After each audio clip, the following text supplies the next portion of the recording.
Hi, I'm Bill O'Reilly. Thank you for watching us tonight. The liberal establishment attacks. That is the subject of this evening's Talking Points memo. Sensing they could soon control the federal government, some liberals are on the march. We're not talking about the far left here. Those fanatics are always on the attack. No, the liberal establishment uses the far left to do damage, but sees itself as above the mud.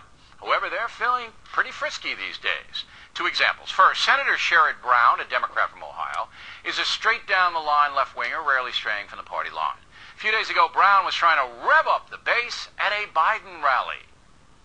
They're going to pan over to Bill O'Reilly, and you got this good TV, you're going to see a little tear coming out of the side of his eye.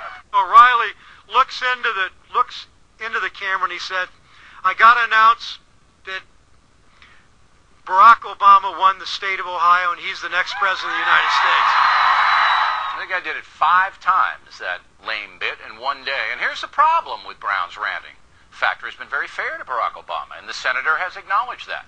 Somehow Brown didn't get the memo, so we sent producer Griff Jenkins to give it to him. Can you give me one example of where O'Reilly has been unfair, disrespectful to Obama? I just think it's very clear who Bill O'Reilly's for in this presidential race. Can you give me one example? That's all I ask you. Senator, would you like to think about it and get back to me? Sure. Senator Brown is welcome on the factor to explain his propaganda, but he might want to talk to Barney Frank first, as honesty is our policy here.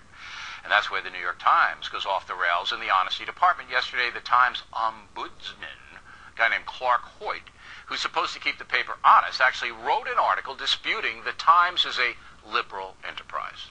Sure, and Bill Maher is a Franciscan. 80% of the columnists at the New York Times are committed left-wingers, and if you saw the nasty piece on Sidney McCay in the Times this past weekend, please send it to Mr. Hoyt. At the end of his amazing column, claiming that Times has been fair in its election coverage, Hoyt writes, quote, "Robert Lichter released a study concluding that Obama was faring worse than McCain on television news." Bill O'Reilly of Fox News, who had previously praised Lichter's work as proving that the media was liberal, was incensed and rejected the study. Like a lot of news consumers, O'Reilly appears to have a hard time with information that does not fit his view of the world, unquote. Now, that's just flat-out false. I was not even close to being incensed. My objection to the study was not ideological. It was based on the method used. Skeptical questions were considered negative coverage by Dr. Lichter. Since Obama was getting dramatically more attention than McCain during the primaries, of course Obama's negatives would be higher. Just on questions alone, that is what I told Lichter.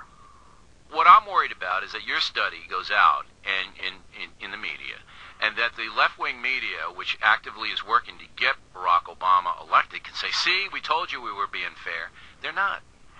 Your study can be used to distort the true picture, is what I'm saying.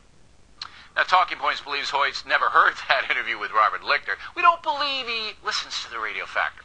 We suspect he got his information from Think Progress, a far-left website, because the only place Lichter was interviewed, the interview was discussed, I should say, was on that website. Of course, Hoyt did not tell his readers anything about using a far-left website as a primary source, and that is blatantly dishonest, sir. The New York Times strikes again. It's no wonder the paper's in so much trouble. Now, the main point here is that fair-minded Americans might have something to fear if hardcore leftists gain control of the government in 2 weeks. They already control the Times, NBC News, and other powerful media, and you can see for yourself what is happening. And that's a memo now.